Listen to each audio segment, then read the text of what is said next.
तो कैसे हो आप लोग। अभी हम लोग पॉलिनोमियल पढ़ेंगे और उससे रिलेटेड सारे कॉन्सेप्ट देखेंगे, ठीक है, जो कि आपके लिए बहुत इंपॉर्टेंट है।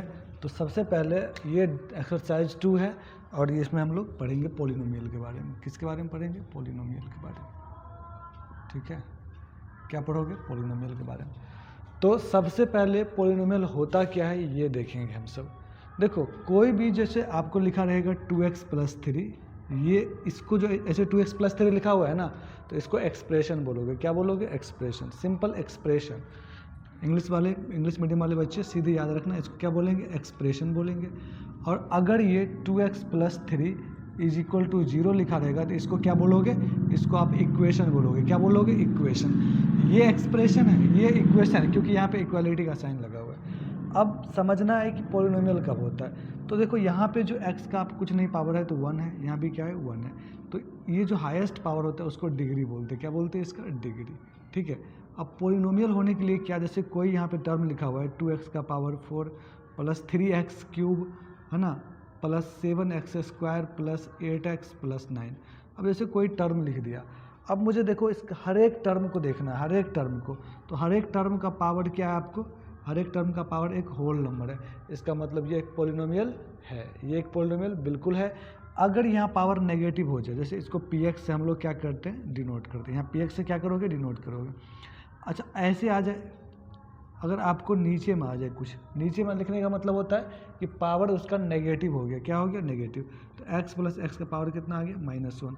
अब पावर कभी नेगेटिव नहीं होना चाहिए, मतलब आपका x नीचे नहीं आना चाहिए डिनोमिनेटर में। समझ में आया? दूसरा, जैसे कि अब यहाँ पे, तो इसका मतलब ये पॉलिनोमियल क्या है? ये हमारा पॉलिनोमियल बिल्कुल नहीं होगा, ये पॉलिनोमियल नहीं होगा। समझ में आया? ये पॉलिनोमियल होगा क्योंकि इसका हर एक टर्म का जो आप ऑर्डर देखोगे वो क्या है? 1 2 3 है, नेगेटिव नहीं है, फ्रैक्शन नहीं है। यहाँ पर समझना, एक और हम px मान लेते हैं, है ना। जैसे मान लेते हैं यहाँ पे ये x का पावर x² + 3 √x + 5 है। अब बताओ √x का मतलब क्या होता है? x का पावर में 1/2। √x का मतलब क्या होता है? x के पावर में 1/2। तो ये पावर जो है, ये पावर, ये फ्रैक्शन आ गया। पावर क्या आ गया? 1/2 आ गया। तो 1/2 भी पावर नहीं होना चाहिए। मतलब आपको ये समझ में आना चाहिए कि अगर कोई एक्सप्रेशन पॉलिनोमियल तभी होगा जब उसका डिग्री होल नंबर होगा। मतलब 0 हो सकता है, 1 हो सकता है, 2 हो सकता है। और होल नंबर का दूसरा नाम क्या है? Non negative integer. क्या नाम है? Non negative integer. आपको दो बातें ध्यान रखनी है। पहले तो हर एक टर्म देखेंगे, नीचे वाला कहीं भी x जो वेरिएबल हमारा वो नीचे नहीं आना चाहिए। दूसरी बात कि हमारा x का पावर फ्रैक्शन है, अगर नीचे आएगा तो ये पावर नेगेटिव हो जाएगा। तो मतलब हमारा जो पावर है ना, वो क्या आना चाहिए? Non negative integer. Non negative क्या होता है? 0 1 2 3 4 5 ऐसे चलता रहेगा। मतलब हर एक टर्म का जो डिग्री है वो क्या आना चाहिए? नॉन नेगेटिव इंटीजर आना चाहिए। ये आप लोग को समझ में आ गया होगा। अब देखो, अब इसको नोट कर लिया। अब देखो अगला समझो, अगले नेक्स्ट बात क्या है? तो नेक्स्ट बात ये है कि एक क्वेश्चन मैं आप लोगों से बोलूँगा, कहेगा कि विच ऑफ द फॉलोइंग है ना, which of the following is not a polynomial. इसमें से कौन सा पॉलिनोमियल नहीं है? ठीक है, अब मैं लिखता हूँ, है ना, इसमें से कौन सा पॉलिनोमियल नहीं है। ऑप्शंस दूंगा मैं, तो ऑप्शंस है ना, यहाँ पहला ऑप्शन ए में मैं दे देता हूँ कि 2x² + 3x + 5, ठीक है, पहला ऑप्शन। दूसरा ऑप्शन क्या होगा बताओ? दूसरा ऑप्शन 2x² + 3/x + 5, है ना। तीसरा ऑप्शन यहाँ पे 2x² + √2x + 5, है ना। और चौथा ऑप्शन यहाँ पे मैं दे देता हूँ 500, है ना। बताओ इसमें से कौन सा पॉलिनोमियल नहीं है? बताओ कौन सा पॉलिनोमियल नहीं है, ये बताना है आप लोग को।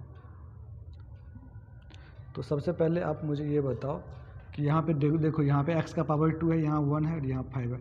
यहाँ कुछ नहीं तो पावर कितना लिख लोगे? 0। अब इसमें हर एक टर्म का पावर 0 1 2, मतलब फ्रैक्शन नहीं है, होल नंबर है। सारा पावर क्या है? होल नंबर है। मतलब ये हमारा क्या है? पॉलिनोमियल बिल्कुल भी है, ये पॉलिनोमियल है, कोई टेंशन नहीं है। यहाँ देखो, यहाँ नीचे आ गया, इसका मतलब ये पॉलिनोमियल नहीं है, ये पॉलिनोमियल नहीं है। इसमें देखो, यहाँ रूट लगा हुआ है, यहाँ तो रूट लगा हुआ है, तो क्या ये पॉलिनोमियल होगा? अब बहुत बच्चे यहाँ पे कंफ्यूज हो जाएंगे। ये पॉलिनोमियल होगा क्योंकि रूट एक्स में नहीं लगा हुआ है। बोलो कहाँ किस में नहीं लगा हुआ है? एक्स में नहीं लगा हुआ है। रूट आपका नंबर में लगा हुआ है, और नंबर में रूट लगेगा तो पॉलिनोमियल हो सकता है। वेरिएबल में रूट नहीं लगना चाहिए। समझ में आया कि नहीं आया? वेरिएबल में रूट नहीं लगनी चाहिए, है ना। तो यहाँ पे ये हमारा ये भी पॉलिनोमियल होगा। ये 500, इसके में देखो x का पावर कितना लिख सकते हो? 0, क्योंकि x का पावर 0 कितना होता है? 1। तो 500 इंटू 1 तो लिख ही सकते हो ना। तो ये भी हमारा एक पॉलिनोमियल है। इसका नाम क्या है? Constant polynomial. क्या नाम है? Constant polynomial. क्या नाम है? Constant polynomial. अब जिस पॉलिनोमियल का डिग्री, अब इन सब में से हाईएस्ट पावर देखना होता है। क्या देखना होता है? Highest power. तो हाईएस्ट पावर कितना है? 2 है। हाईएस्ट पावर कितना है? 2। तो यही इसका कहलाता है डिग्री। कितना कहलाता है? डिग्री। डिग्री क्या है इस पॉलिनोमियल का? 2 है। ये पॉलिनोमियल है ही नहीं, इसका डिग्री डिफाइन नहीं होगा। यहाँ पे बताओ डिग्री कितना है? यहाँ भी डिग्री 2। और जिसका डिग्री 2 होता है उसको क्या बोलते हैं? उसको बोलते हैं क्वाड्रेटिक पॉलिनोमियल। क्या बोलते हैं बाबू? बोलो क्वाड्रेटिक पॉलिनोमियल। ठीक है। और जिसका डिग्री 1 होता है उसको लीनियर, और जिसका डिग्री 3 होता है उसको क्यूबिक, है ना। और जिसका डिग्री 4 होता है उसको बाई क्वाड्रेटिक, और जिसका डिग्री 5 होता है उसको क्विंटिक, जिसका पावर डिग्री 6 होता है उसको सिक्सटिक। ऐसे हम लोग याद कर लेंगे। ठीक है। तो पॉलिनोमियल कौन सा होगा, कौन सा नहीं होगा, ये मैंने समझा दिया।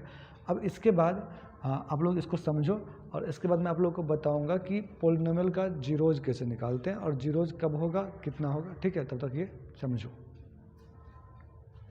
तो कोई पॉलिनोमियल px लीनियर पॉलिनोमियल दिया हुआ है आपका x-4। ठीक है। तो मुझे बताओ x का कौन सा वैल्यू लोगे कि इसको 0 कर देगा।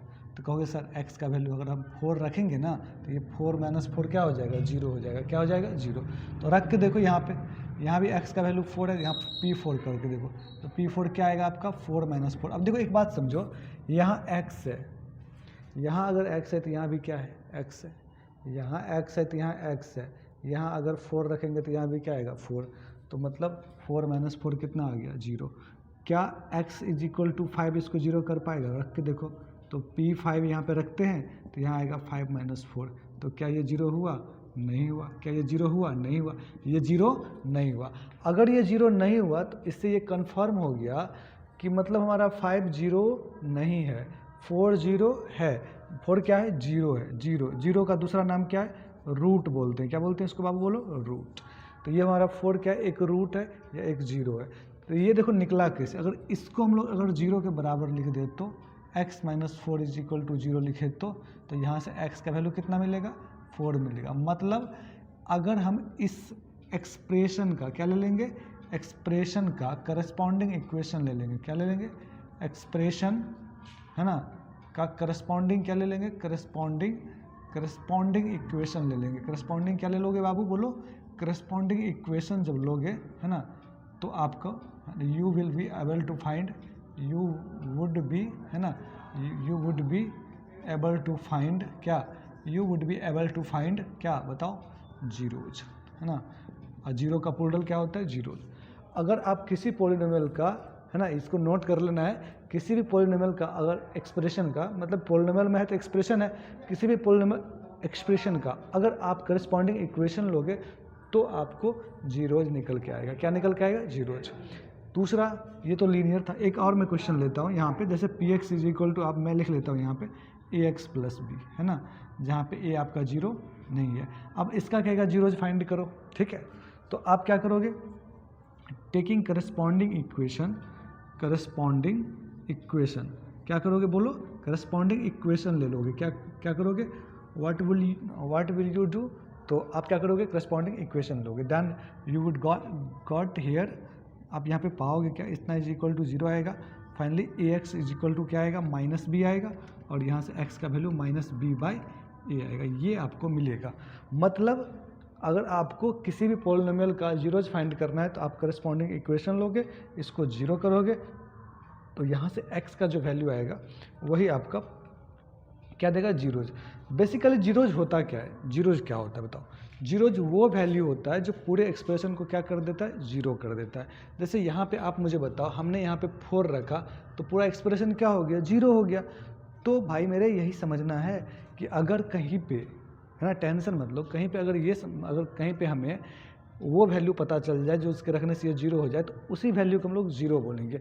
एक रहेगा तो 0 बोलेंगे या रूट बोलेंगे, और एक से अधिक रहेगा तो क्या बोलेंगे, जीरोज बोलेंगे। क्या बोलेंगे, जीरो। तो यहाँ पर रख के देखो, देखो ये है कि नहीं है, चेक करना है तो इसको रख के देखो, है ना।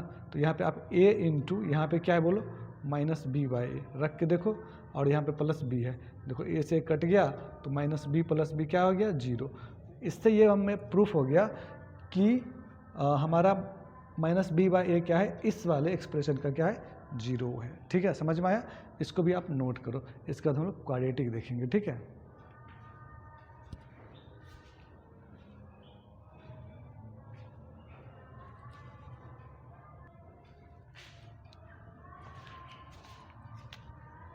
है ना।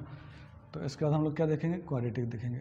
तो मुझे बताओ क्वाड्रेटिक का कैसे निकालोगे जीरोज। अगर p x is equal to, अगर आपको ऐसे दे देगा कि 4s² माइनस 4s प्लस 1, है ना।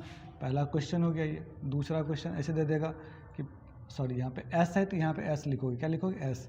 अब P Y is equal to दे देगा आपको us 3y² minus Y minus 4। इसका जीरोज कैसे निकालोगे। तो ये हमारा क्वाड्रेटिक पॉलिनोमियल है, इसका जीरोज हमें निकालना है। तो निकालेंगे कैसे, तो बेसिकली आपको इसका फैक्टराइजेशन करना आना चाहिए। ठीक है, तो फैक्टराइजेशन कैसे करते हो बताओ। तो फैक्टराइजेशन कैसे करोगे, इन दोनों को मल्टीप्लाई करके देखते हैं, फिर इसको इस तरह से स्प्लिट करते हैं ताकि यहाँ पे माइनस वाई आ जाए, अब मल्टीप्लाई करने पे 12 आ जाए। तो बताओ 3 और 4 का अगर मल्टीप्लिकेशन करते हो तो 12 आता है, और प्लस 3 अब माइनस 4 करते हो तो -1 आ रहा है। इसका मतलब इसको लिखना पड़ेगा, कैसे लिखना पड़ेगा बोलो। इसको लिखना पड़ेगा 3y² minus 4y plus 3y minus 4। अब यहाँ पे देखो कॉमन क्या आ रहा है, यहाँ पे y कॉमन आ रहा है, तो इसको लिखोगे 3y माइनस 4, यहाँ पे +1 कॉमन लोगे तो ये आएगा 3y माइनस 4। अब यहाँ पे 3y माइनस 4 ओवरऑल क्या है, कॉमन है, कॉमन लोगे तो यहाँ बचेगा y + 1। अब ये आपका पॉलिनोमियल आ गया, क्या आ गया, ये पॉलिनोमियल। अब इसका करस्पॉन्डिंग इक्वेशन लोगे। ठीक है, तो यहाँ पे लिखोगे क्या, 4 जीरोज, मतलब हमें जीरोज जब निकालना होगा तो हम इसको 0 के बराबर लिखेंगे। 3y minus 4 is equal to 0 लिखेंगे, और साथ में y + 1 इज इक्वल टू भी 0 लिखेंगे। तो यहाँ से बताओ मुझे 3y का वैल्यू कितना मिलेगा, 4, तो फिर y का वैल्यू कितना मिलेगा, 4/3। यहाँ से y + 1 इज इक्वल टू 0 है, तो y का वैल्यू कितना मिलेगा, -1। अब देखो जो जीरोज होता है ना, उसको हम लोग मान लेते हैं क्या, अल्फ़ा, और क्या मान लेते हैं, बीटा। तो जो पहला वाला है, जैसे अल्फ़ा इज इक्वल टू क्या मिलेगा आपको, 4/3, और बीटा इज इक्वल टू क्या मिलेगा, -1। ये ऐसे हम लोग मान लेते हैं, alpha is equal to 4/3, beta is equal to -1। ठीक है, इसी तरह आप इसका भी निकाल सकते हो। तो ये आप लोग बनाओगे, इसका भी मैं बता दूँ, इसका हो जाएगा 4s² minus 2s minus 2s plus 1। अब यहाँ से 2s कॉमन आ जाएगा, 2s कॉमन लोगे तो बचेगा 2s माइनस 1, यहाँ से -1 कॉमन लोगे तो बचेगा 2s minus 1। Overall 2s minus 1 common आ जाएगा ओवरऑल, तो बचेगा 2s माइनस 1, है ना। इसको हम लोग ऐसे भी लिख सकते हैं 2s माइनस 1 का होल स्क्वायर। अगर इसको हम लोग 0 के इक्वल ले लेंगे, 4 जीरोज, है ना, तो यहाँ पे 2s minus 1 is equal to 0 मिलेगा, तो 2s इज इक्वल टू 1, तो s का वैल्यू आपको मिलेगा 1/2। अच्छा, दोनों यहाँ पे एक बात बताओ, या स्क्वायर है तो एक बार और हो सकता है 2s minus 1 is equal to 0, तो यहाँ से s का वैल्यू और मिलेगा 1/2। यहाँ अल्फ़ा का वैल्यू भी 1/2 आ रहा है, और बीटा का वैल्यू भी कितना आ रहा है, 1/2। लेकिन अगर जीरोज पूछेगा तो जीरोज एक ही होगा, क्या होगा, है ना, नंबर ऑफ जीरोज कितना होगा, से 1 ही होगा। नंबर ऑफ जीरोज क्या होगा, तो नंबर ऑफ जीरोज यहाँ पे क्या आएगा, बोलो बाबू, 1 ही आएगा, ध्यान रखना है। ठीक है, तो ये आपका आ गया क्वाड्रेटिक का जीरोज निकालने का तरीका। ठीक है, इसके बाद आपको ग्राफिकल मेथड से कहाँ किस ग्राफ में कितना जीरोज होगा वो बहुत आसान है, लेकिन मैं बता देता हूँ। ठीक है,